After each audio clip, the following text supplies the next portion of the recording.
오늘의 말씀 창세기 32장 13절에서 23절 말씀입니다. 야곱이 거기서 밤을 지내고 그 소유 중에서 형 에서를 위하여 예물을 택하니 암염소가 200이요 순염소가 20이요 암양이 200이요 순양이 20이요 전나는 낙타 30과 그 새끼요 암소가 40이요 황소가 10이요 암나귀가 20이요 그 새끼 나귀가 10이라. 그것을 각각 때로 나누어 종들의 손에 맡기고 그의 종에게 이르되 나보다 앞서 건너가서 각대로 거리를 두게 하라. 그가 또 앞선 자에게 명령하여 이르되 내 형 에서가 너를 만나 묻기를 내가 누구의 사람이며 어디로 가느냐 내 앞에 것은 누구의 것이냐 하거든 대답하기를 주의 종 야곱의 것이요 자기 주 에서에게로 보내는 예물이오며 야곱도 우리 뒤에 있나이다 하라.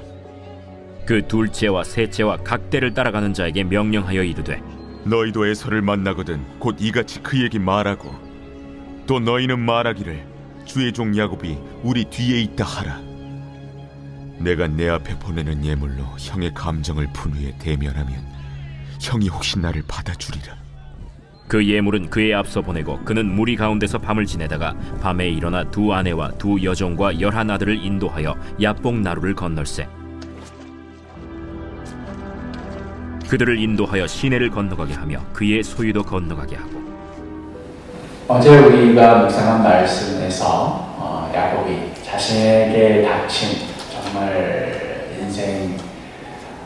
자신의 인생을 걸고 정말 중대한 그 일 앞에서 어떻게 기도하였는가, 하나님의 약속을 붙잡고 기도하였다, 또 자신의 있는 모습 그대로를 솔직히 고백하며 기도하였다.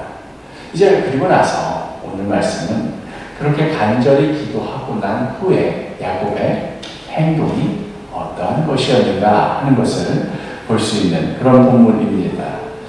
오늘 그렇게 기도하고 나서 야곱이 무엇을 했는고 하면 13절에 야곱이 거기서 밤을 지내고 그 소유 중에서 형 에서를 위하여 예물을 택하니 하면서 형이 자신을 만나면 죽일 것 같은 그런 마음에 예물을 이제 먼저 자신보다 앞서 보내는 그런 행동을 취합니다.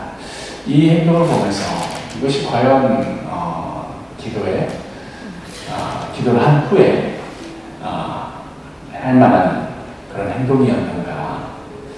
반대로 이렇게 생각해 볼 수도 있겠지요. 아니, 그렇다고 해서 하나님께서 자, 지금 때가 됐다, 지금 가면 에서가 너를 결코 해치지 않을 것이다 하는 어떤 응답을 받을 때까지 움직이지 않고 그냥 계속 거기서 기도만 했어야 했는가? 아니면 반대로 아까도 얘기했듯이 기도를 하지만서도 여전히 문제는 해결되지 않은 채로 있었기 때문에 불안해하면서 자기 나름대로 뭔가 수를 쓴 행동이었나, 야곱의 이 형을 위한 예물을 보낸 것이. 오늘 본문만 가지고는 이거다 저거다 확실하게 말하기는 아직 결정적인 것이 드러나 있지 않습니다. 응답을 받고 확신과 평안 가운데 형을 위한 예물을 준비한 것이다. 하나님께서 나를 지켜주신다고 나는 확신해 하는 그런 모습으로 보기에는 야곱의 모습이 뭔가 허둥지둥하는 모습 같아 보이기도 하고, 그렇다고 믿음 없는 기도였다, 믿음 있는 자는 이렇게 행동하면 안 된다, 왜 사람에게 잘 보이려 하느냐 하기에는 그렇다고 그러면 가만히 있어야 되나 하는 그런 마음이 드는, 뭐라고 딱히 야곱의 행동에 대해서 결론을 내리기 어려운 그런 상황입니다.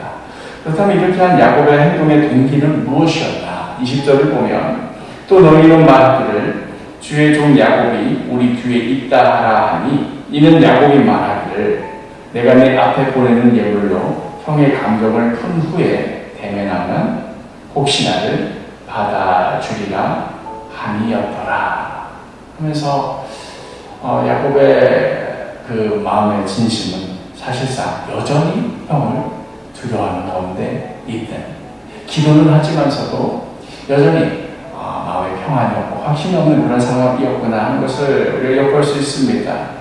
지금 야곱의 처지는 라반과 갈르에스에서 계약을 맺고 또 이제 야복강으로 가는 그런 길, 그리고 이제 그 강을 건너면 약속의 땅, 가나안 땅으로 가는 그런 길목이 있습니다. 그런데 이 길이 성서 지리적으로 보면 계곡길입니다. 다른 길로는 갈 수 없는 계곡을 따라서 쭉 가야만 하는, 집집만 있는, 뒤로는 갈 수 없는, 왜냐하면 라반과 그렇게 약속하지 않았겠습니까? 뒤로 절대로 넘어오지 않죠. 그러니까 앞으로만 가야 되는 그런 길입니다. 우리의 인생이 때로는 정말 이럴 때가 있지요. 기도 응답 받을 때까지 한번 기도해보자. 하나님께서 마음에 확신과 평안 주실 때까지 기도해보자. 그렇게 인생이 기다려주면 얼마나 좋겠습니까? 그러나 때로는 어떻습니까? 아무런 응답도 아무런 확신도 없는데 기준 정해져 있고 앞으로 가야만 하는, 내몰려야 하는 그런 상황이 바로 우리 인생의 현실입니다. 기도를 하면서도 여전히 현실의 상황과 맞부딪혀야만 하는 우리의 모습입니다. 그런 의미에서 생각해 볼 때, 기도 응답의 끝이 기도의 끝이 아니고, 또 반대로 기도의 끝이 응답인 것도 아닙니다. 우리가 응답 받을 때까지 계속 가만히 아무런 행동도 취하지 않고 기도만 해야 되겠다, 이렇게 살 수도 없는 것이고, 또 응답 받았으니 이제 기도 끝이다, 이렇게 살아서도 안 되는 것입니다. 다른 말로 하자면 우리의 삶은 늘 기도의 삶, 기도의 연속이다 하는 것을 우리가 볼 수 있습니다. 야곱 역시도 그러했지요. 여전히 불안해하면서도 기도하고, 기도하면서도 불안해서 자기가 할 것들을 열심히 준비하며 그렇게 나아갈 수밖에 없는 그런 삶이었습니다. 그렇게 계속 내몰려 가는 듯 하지만, 그렇게 기도에 대한 어떤 확신도 없이, 평안함도 없이 그렇게 살아가는 듯 하지만, 오늘 마지막에 22절, 23절 보면 강을 건널 때는 파란 낮에 건너면 좋을 텐데 밤에 일어나 두 아내와 두 여종과 11 아들을 인도하여 약곡 나루를 건널세 그들을 인도하여 시내를 건너가게 하며 그의 소유도 건너가게 하고. 혹시나 낮에 눈에 띄면 강을 건너는 그 상황에 형에게 붙들리면 정말로 위험할 수 있기에 몰래 건너는, 여전히 불안했던 그런 모습이지요. 이제 남은 건 누구입니까? 야곱 하나만 남았습니다. 그 야곱 강가 그 자리에 홀로 남아있는 그 상황. 이제 내일 우리가 묵상하게 되는 말씀이 바로 그 유명한 야곱 강에서의 그 야곱의 신음 장면입니다. 이것이 우리의 기도의 모습입니다.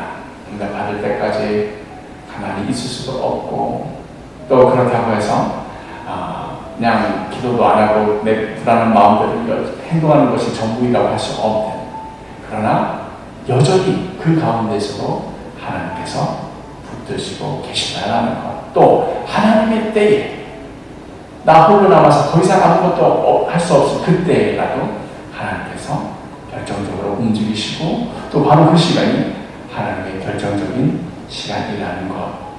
오늘 하루 야곱의 이 불안해하며 기도하는 이 모습 보면서 나는 이렇게 기도하지 말아야지, 이런 결론이 아니라 기도하는 자의 모습이 이럴 수밖에 없구나.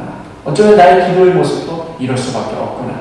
하나님의 때까지, 하나님의 섭리 가운데 움직이는 그 모든 가운데 기도하기도 하고 불안해하기도 하고 우리 인생을 살아가며 앞으로 나아가기도 하는 그런 하루이겠구나 하고 생각하시기를 바랍니다. 오늘 하루 기도하며 현실을 살고, 또 현실을 살면서 기도하는 우리 모두가 되기를 간절히 축복합니다.